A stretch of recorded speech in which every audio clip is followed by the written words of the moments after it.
ఆంధ్రప్రదేశ్ రాష్ట్ర వ్యాప్తంగా డిఎస్సి ధృవపత్రాల పరిశీలన కేంద్రాలకు వెళ్లిన వేలాది మంది అభ్యర్థులకు కూటమి సర్కార్ షాక్ ఇస్తోంది.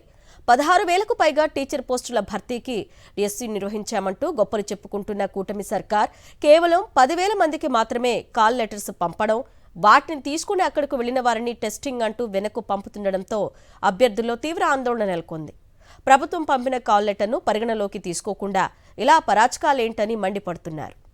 డిఎస్సిలో ఎంపికయ్యారో లేదో, అసలు ఉద్యోగం వస్తుందో రాదో కూడా తెలియనివ్వకుండా అభ్యర్థుల భవిష్యత్తును కూటమి ప్రభుత్వం నాశనం చేస్తుంది.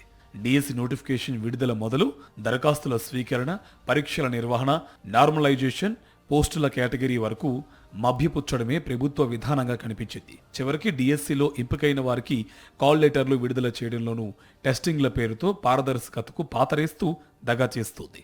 ఓ అభ్యర్థి ఉద్యోగానికి ఎంపికయ్యాడో లేదో తెలుసుకునే లోపు ఈ తంతు ముగించి తమకు నచ్చిన వాళ్లకు, ముడుపులు ముట్టజెప్పిన వాళ్లకు పోస్టులు కట్టబెట్టే కుట్రలకు తెరతీసింది. 2 రోజుల క్రితం అభ్యర్థులకు కాల్ లెటర్లు పంపించి సర్టిఫికేట్ల పరిశీలన కేంద్రాలకు వెళ్లిన తర్వాత అవి చెల్లవనడం ఈ ప్రభుత్వ అసమర్థత, నిర్వాకాలకు నిదర్శనంగా నిలుస్తుంది. చంద్రబాబు ప్రభుత్వం అడుగడుగున మోసం చేస్తూనే ఉంది. చివరకు సర్టిఫికేట్ల వెరిఫికేషన్లోనూ ఇదే రీతిలో వ్యవహరించింది. జీవితాశయం కోసం అహర్నిశలు శ్రమించి పరీక్షలు రాస్తే టెస్టింగ్ అంటూ గందరగోళానికి గురిచేస్తూ అభ్యర్థులు ఎంపికయ్యామో లేదో తెలియని దుస్థితి నెలకొంది.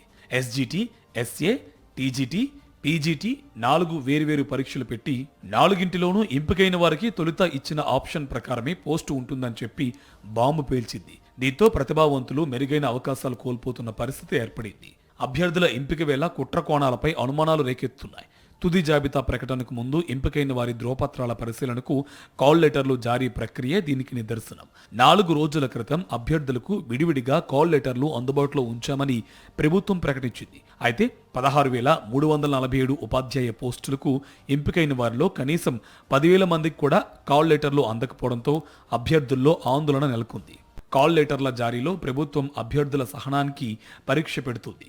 రిజర్వేషన్ కేటగిరీ అభ్యర్థుల్లో తక్కువ మార్కులు సాధించిన వారికి తొలుత కాల్ లెటర్లు పంపించి వారికంటే మెరుగైన మార్కులు పొందిన వారికి ఎలాంటి సమాచారం ఇవ్వకుండా సందిగ్ధంలో పెట్టింది. మరోవైపు ఓపెన్ కేటగిరీలో ఎంపికైన వారికి తొలుత కాల్ లెటర్లు పంపించడం గందరగోళానికి దారితీసింది. గురువారం రాత్రి కూడా కాల్ లెటర్ల కోసం తీవ్ర ఉత్కంఠతో వేచి చూస్తున్న వారు వేలల్లో ఉండడం ప్రభుత్వ అసమర్థతను చాటుతోంది.